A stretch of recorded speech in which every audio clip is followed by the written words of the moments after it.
بسم اللہ الرحمن الرحیم۔ اب اس کے بعد کچھ وہی جو معاملات انسانی ہیں اس پر اب بحث، جیسا کہ میں نے کہا تھا کہ ایک لڑی ہے شریعت کی معاملات کی۔ یہ تو بڑے بڑے پھول جو تھے آیت الآیات اور آیت البر۔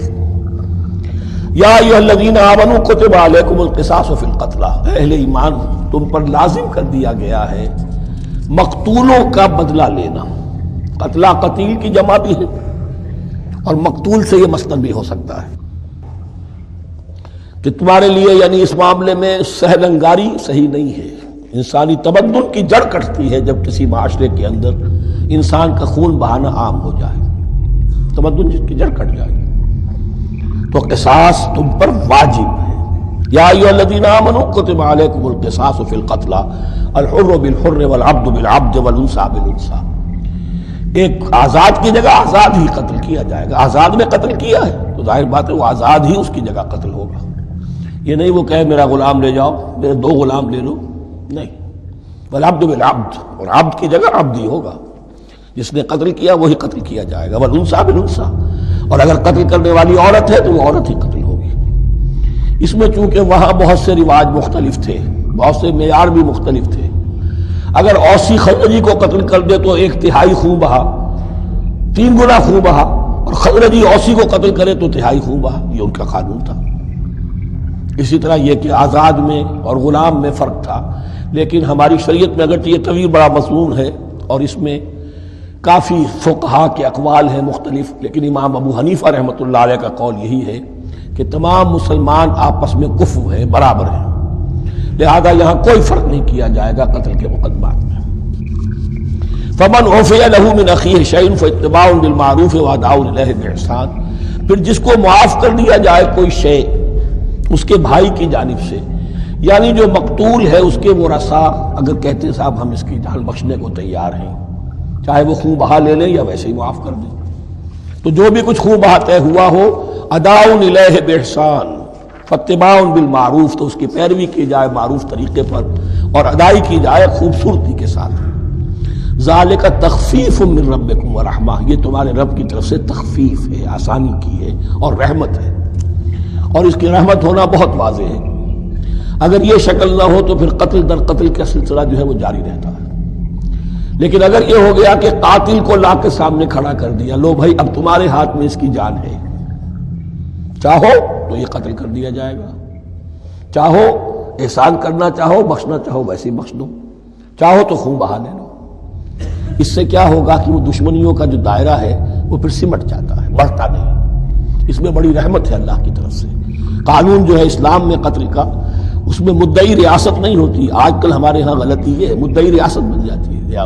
یہ مدعی ہوتا ہے یہاں پر جو بھی مقتول کے ورثاء ہیں، اور کسی کو صدر کو کیا صدر کے باپ کو بھی اختیار نہیں ہے کہ کسی قاتل کو معاف کر دے۔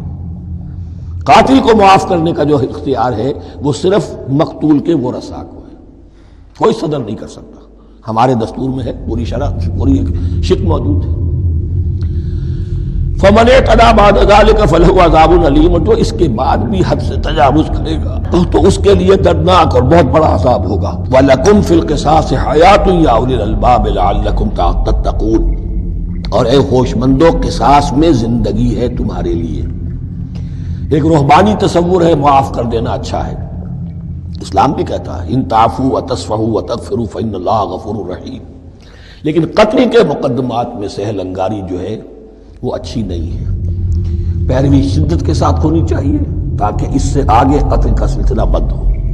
وَلَكُمْ فِي الْقِصَاصِ حَيَاةٌ يَا أُولِي الْأَلْبَابِ لَعَلَّكُمْ تَتَّقُونَ، تاکہ تم بچ سکتے۔ اب کتب علیکم دوبارہ آ گیا۔ یہ کتبہ کے لفظ کو سمجھ لیجئے، جہاں بھی کوئی شے فرض کی جائے گی لازم کی جائے گی وہ کتبہ ہے۔ اسی لیے شریعت کے لیے قرآن مجید میں جو لفظ ہے الکتاب، الکتاب اس معنی میں کہ اس میں شریعت خداوندی پوری کی پوری موجود ہے۔ کتبہ علیکم، کتب علیکم اذا حضر احدکم الموت ان ترک خیرا الوصیۃ للوالدین والاقربین بالمعروف، تم پر واجب کر دیا گیا، فرض کر دیا گیا جب تم میں سے کسی کی موت کا وقت آ جائے، اگر وہ کوئی خیر مال چھوڑ رہا ہو، دولت چھوڑ رہا ہو، تو اس کے لیے فرض کر دیا گیا وصیت کرنا اپنے والدین کے حق میں اور رشتہ داروں کے حق میں انصاف کے ساتھ۔ ابھی چونکہ قانون وراثت نازل نہیں ہوا تھا، یہ ابتدائی قدم اٹھایا گیا۔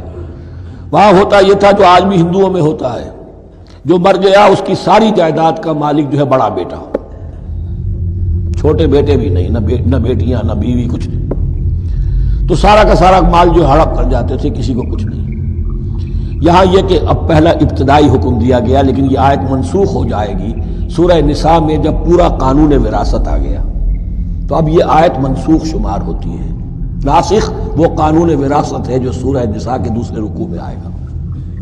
البتہ اس کے ایک حصے کو حضور نے باقی رکھا ہے، وہ گویا کہ سنت نے اس کے ایک جز کو برقرار رکھا ہے، اور وہ جز یہ ہے کہ مرنے والا 1/3 اپنے مال کے لیے وصیت کر سکتا ہے کسی کے لیے، 1/3 سے زیادہ نہیں، اور وارث کے لیے وصیت نہیں ہوگی، جس کی وراثت میں حق مقرر ہو چکا ہے اس کے لیے وصیت نہیں ہوگی، وہ غیر وارث کے لیے وصیت ہوگی، کسی دینی ادارے کو دینا چاہے، کسی اور کو دینا چاہے، یتیم کو، بیوہ کو، یتیم خانے کو، ٹھیک ہے، 1/3، 2/3 میں قانون وراثت کی تنفیذ ہوگی لازماً۔ تو اس آیت کا صرف اتنا حصہ باقی رکھا ہے حضور نے صلی اللہ علیہ وسلم۔ حقاً علی المتقین، یہ اللہ کا تقوی رکھنے والوں پر حق ہے، واجب ہے کہ وہ وصیت کریں کہ ہمارے والدین کو یہ مل جائے، فلاں رشتہ دار کو یہ مل جائے، باقی جو ہے جو بھی ورثہ ہیں لے جائیں۔